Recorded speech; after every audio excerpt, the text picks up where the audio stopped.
Today, we're diving into something really cool. It's a story about a postgraduate student, Mohsin Iqbal from Ned University in Karachi, who looked at a vital, super expensive piece of medical tech for cancer therapy and thought, hey, I can make that myself.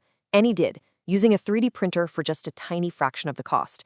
This is all about ingenuity and what the future of medicine could look like. All right, so here's how we're going to break this down. First, we'll figure out what this ghost patient even is. Then we'll get into the problem that sparked this whole idea. We'll walk through how it was built, see if it actually worked when put to the test, and wrap up by looking at why this is such a potential game changer. So first things first, let's talk about the why.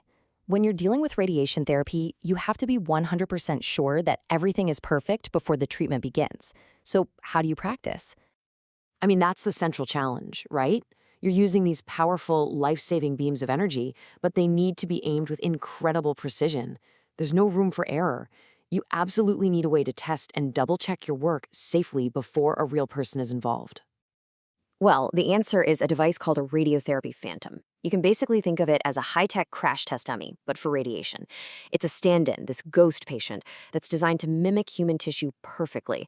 It lets medical physicists fire up the machines and measure everything with extreme accuracy, ensuring the treatment plan is spot on. Okay, so we know these phantoms are absolutely critical for patient safety, but, and this is a big but, that brings us to the problem that got this whole project started in the first place. It really just boils down to one thing: cost. The commercial, high-precision phantoms that you need for modern cancer treatments can be unbelievably expensive. And for a lot of hospitals around the world, that price tag is a massive barrier. It limits their ability to perform the very best safety checks. And the difference is just staggering. On one side, you've got these commercial units that can cost tens of thousands of dollars. On the other side, the 3D printed version from this project, it cost about $500 to make. And it's not just cheaper. You can customize it however you want. This quote, which is right from the project's own thesis, really became the mission statement. It's such a simple, powerful idea, right? When the tool you need is out of reach, you find another way. You get creative. You innovate. The only real option was to build one. So, okay, the mission is set. But how in the world do you actually go about building a medical-grade device like this completely from scratch? Let's get into the nitty-gritty of the build. The whole process was basically a 4-stage journey. It started on a computer screen with a digital design. Then came the crucial step of picking the right material. After that, a 3D printer brought the design to life, and finally, some careful hands-on assembly was needed to finish the job. So it all began in a program called Fusion 360. A digital model of a human head was created, then hollowed out so it could be filled with water, which does a great job of mimicking human tissue. And right in the middle, a special removable cube was designed, the dosimetry block. That's just a technical term for the part that holds all the important testing sensors. Now, choosing the material was absolutely critical. They went with polylactic acid, or PLA, which is a pretty common plastic for 3D printing. And it turns out it was almost perfect. Its density is super close to human tissue, it's strong, and it's way cheaper and easier to print with than other options. It really hit that sweet spot. Then, a pretty standard consumer-grade 3D printer, a Creality Ender 3 Pro, got to work. For a day and a half straight, 36 hours, it just chugged along, building the design one tiny layer at a time, turning that digital file into 4 physical pieces. But, hitting print was really just the beginning. The real craft came next. The parts had to be carefully put together, chemically bonded, sanded down, and then painstakingly sealed up with acrylics and silicone to make sure it was perfectly watertight. That's what turned it from just a plastic model into a real scientific instrument. So it looks the part. It's assembled. But here's the million-dollar question. Does a homemade device actually perform as well as its super expensive competitors? An invention is just a cool object until you test it. So let's see what happened. And they really put it through its paces. The testing was serious. First, they filled the phantom with water. Then, they ran it through a CT scanner, just like they would with a real patient.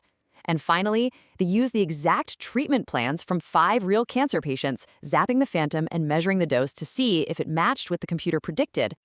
The very first test used a super sensitive detector to measure the dose at one critical spot, right in the middle of the target. And the results? They were just amazing.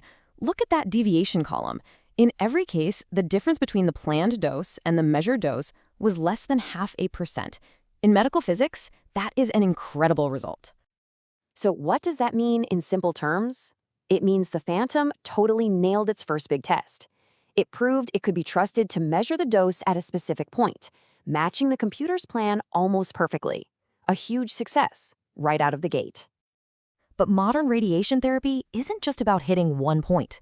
It's about painting a really complex, two-dimensional picture with radiation. To test that, they used a special film that changes color when exposed to radiation. And the analysis came back with this number, 98.98%. So what is that number? It's a score from something called a gamma index analysis.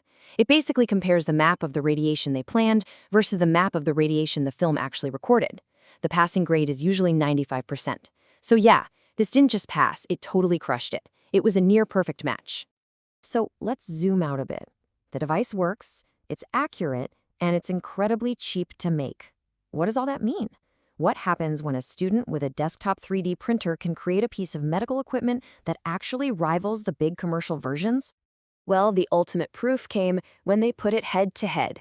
They compared their Phantom's performance against results from an expensive, industry-standard device, and the data showed their results were highly comparable.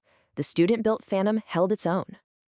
And this is why this matters so much. This project is way more than just one clever 3D printed head. It's a proof of concept for something much bigger. It's about giving more people access to critical safety tools, empowering clinics to build their own solutions, and proving that world-class innovation can come from anywhere, not just from giant corporations. So this amazing project from Karachi leaves us with a really exciting question to think about.